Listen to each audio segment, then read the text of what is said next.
Assalamualaikum warahmatullahi wabarakatuh. Salam sejahtera, semangat pagi yang sangat luar biasa. Bagaimana kabar para pemirsa? Jumpa lagi bersama saya dalam channel Catatan Purna. Doa saya untuk semua pemirsa di mana saja Anda berada, semoga makin sehat walafiat, makin segar bugar, makin bahagia sejahtera, makin berkelimpahan berkah Allah Subhanahu wa taala. Amin ya rabb. Dan bila ada sahabat atau pemirsa yang saat ini sedang menerima ujian sakit, mari kita doakan semoga segera sembuh, Allah angkat segala penyakitnya dan segar bugar kembali sehingga dapat menjalankan aktivitas kesehariannya dalam keadaan makin sehat walafiat. Amin. Dan juga para pemirsa, bila di antara kita ada yang sedang mengalami kesulitan karena keterbatasan sumber daya misalnya, kita doakan semoga segera mendapatkan solusi yang terbaik dari Allah Subhanahu wa taala sehingga dia kembali bahagia. Amin. Allahumma amin. Pemirsa, saya ingin berbagi sesuatu. Saya ingat ketika saya masih aktif bekerja, saya pernah mendapatkan perintah perjalanan dinas. Dan satu pengalaman yang hampir selalu saya ingat itu ada 2 kali. Yang pertama, perjalanan keluar daerah. Ketika itu kami harus menginap di suatu tempat. Tentu saja saya tidak pernah mendapatkan kisah tentang tempat yang akan kami tempati tersebut. Dan alhamdulillah biasanya saya berangkat itu dalam tim, bisa 3 orang bahkan sampai 7 orang. Kemudian kami dibagi tim tersebut dalam satu tempat penginapan, tentu berbeda kamar. Dan satu saat ketika saya masuk kamar siang-siang itu, saya sudah masuk kamar, pas kamar saya itu pintunya menghadap ke lorong lurus dan cukup jauh. Ketika saya masuk dan kemudian saya tutup pintunya, tidak lama kemudian ada yang mengetuk, seakan-akan ada tamu yang akan datang ke kamar saya. Lalu saya segera buka karena saya khawatir ada teman-teman yang ada keperluan, mengingat kita baru tiba. Apa yang saya lihat di depan pintu, bahkan sampai sejauh lorong saya pandang, tidak ada seorang pun yang berjalan meninggalkan pintu yang baru saja diketuk. Kemudian saya berpikir, mungkin teman-teman bermain. Ya, jadi pemikiran kemungkinan ada teman-teman yang bermain.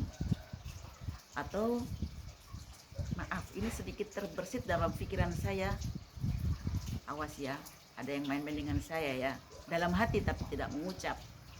Kemudian saya tutup kembali, saya kunci dan saya merapikan barang-barang yang harus saya rapikan.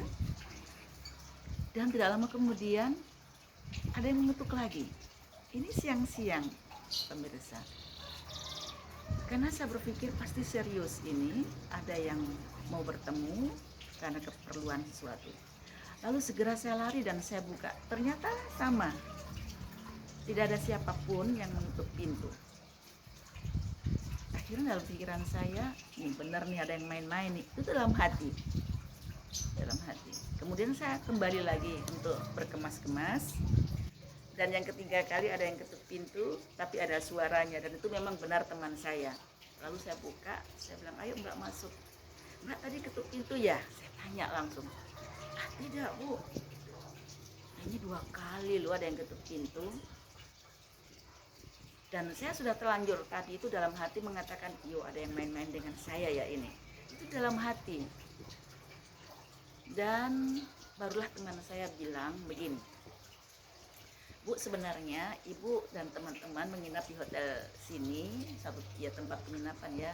Ini hotel tua memang. Dan beberapa rekan saya terdahulu ketika masuk di sini sering juga dapat gangguan begitu, siang bolong. Nah, barulah saya sadar, oh iya, berarti tadi itu memang 2 kali itu ketukan memang tidak ada siapa-siapa. Catatannya adalah Saya baru menyadari setelah itu, sekecil apapun yang terbersit dalam hati kita, jangan pernah suudon. Seperti tadi dalam hati saya mengatakan, ada yang main-main nih dengan saya nih. Itu sudah kurang bagus. Maksud hati seperti itu sudah kurang bagus menurut saya. Catatannya yang terpenting adalah jangan pernah kita suudon kepada siapapun, baik yang terlihat maupun yang tak nampak. Karena akan menimbulkan pemikiran. Dan ternyata bukan hanya saya, rupanya beberapa rekan terdahulu juga pernah mendapatkan gangguan yang sama. Iya, memang dalam kita bekerja itu ada saja yang entah itu namanya gangguan, hambatan, tantangan, bahkan ancaman. Saya sudah tidak tahu lagi ini bentuk ancaman atau gangguan ini. Kemudian yang kedua kali, pemirsa, saya ke suatu daerah juga. Dan saya lupa dengan perasaan saya yang tadi itu, karena sudah cukup lama. Saya pergi lagi ke tempat yang berbeda. Dari depan, tempat penginapan atau katakan hotel ini besar sekali, sangat besar.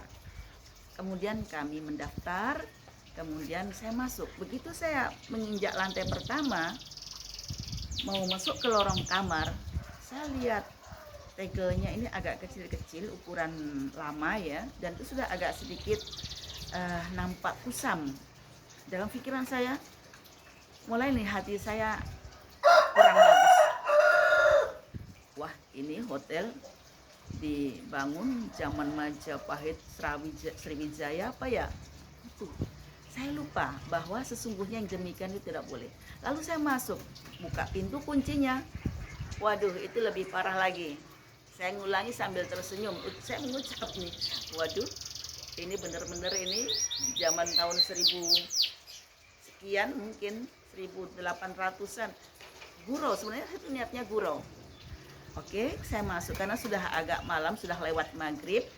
Jadi saya masuk ruangan, lalu biasa saya periksa kamar mandinya, ada lemarinya isi apa, tempat tidurnya, dan alhamdulillah saya buka kamar mandi. Hati saya nakal lagi nih. Waduh, kamar mandinya ini sama dengan ketika saya di tahun 70-an. Mirip-mirip seperti itu. Kemudian saya lihat lemari. Wah, lemari kayu ini juga sudah cukup lama. Saya buka agak keras. Tidak terkunci, tetapi agak keras. Karena rupanya ada pengait seperti ini yang membuat dia itu tidak mudah terbuka. Saya buka dan di dalamnya ada nampak sajadah, tapi dia tidak terlipat. Dia kayak berhamburan. Kemudian saya tutup kembali rapat, yang saya juga tidak ingin menggunakan sajadah itu karena saya sudah bawa sendiri. Lalu saya laksanakan sholat, saya jamak sholat maghrib dan isya. Kemudian saya bersama teman-teman, karena kami agak jauh jadi keluar untuk makan malam. Sepulang dari luar, saya masuk kembali dan saya kunci dan saya sulit tidur. Rupanya tempat penginapan ini ada tetangga kamar sebelah yang mungkin banyak orang, sehingga mereka bercerita banyak, tertawa dan sebagainya sampai jam 11 malam. Ketika saya tengok, ini sebenarnya orang-orangnya di mana, karena tersekat semua, tidak nampak ada sekelompok orang. Oke, saya paksakan, sudah malam, besok kegiatan dan saya harus tidur. Begitu saya baru beranjak tidur, kurang nggak sampai 1 menit, itu lemari yang tadi saya buka itu tiba-tiba membuka dan kencang sekali, membuka dengan sangat kencangnya sehingga saya terkaget.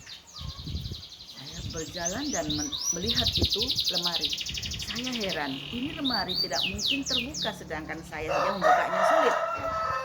Begitu saya tinggal tidur, kok kenapa dia membuka dan sangat kencang sekali. Dalam ruangan tidak ada angin, yang ada memang AC, sehingga angin pun tidak mampu membuka pintu lemari seperti itu.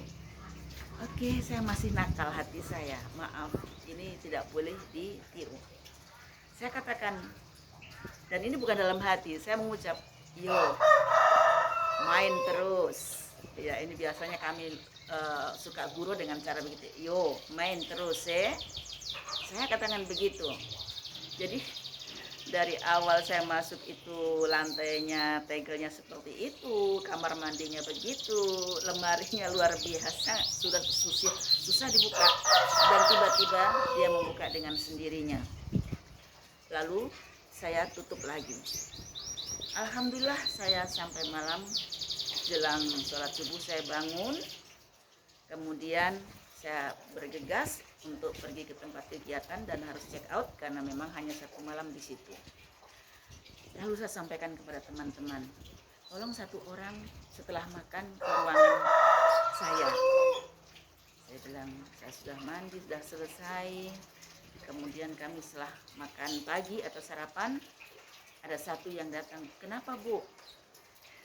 Ini kamar mandi, saya dari kemarin udah pakai dan sebagainya, kok sekarang nggak bisa dimatikan, airnya ngocor terus di dalam bathtubnya itu, ngocor, airnya ngalir terus, tidak bisa ditutup, dan saya berusaha tutup, tidak bisa, dia tidak mau berhenti itu air. Lalu teman saya datang, Bu, bismillah saya yang bikin, dan dia yang tutup, ternyata gampang sekali. Ini sebenarnya cerita ini sungguh saya alami. Catatan yang terpenting sekali lagi saya mau sampaikan, berbagi kepada sahabat pemirsa, sekecil apapun candaan, walaupun itu dalam hati, yang bisa menyinggung siapapun, untuk jangan dilakukan, jangan seperti saya, karena saya mengalami hal-hal serupa itu dan saya ceritakan kepada teman-teman. Sebelum kegiatan dimulai, mereka mengatakan, Ibu, kalau saya itu malam langsung saya keluar dari hotel. Tapi saya tidak. Kenapa? Saya bilang, saya hanya ajak canda, yo main terus ya. Nah, itu ucapan saya. Seharusnya jangan seperti itu. Baik, pemirsa dimanapun Anda berada, saya berbagi seperti ini dengan harapan bisa memberikan pengalaman, berbagi pengalaman, dan tidak untuk diulangi. Maaf bila ada yang kurang berkenan. Terima kasih. Wassalamualaikum warahmatullahi wabarakatuh.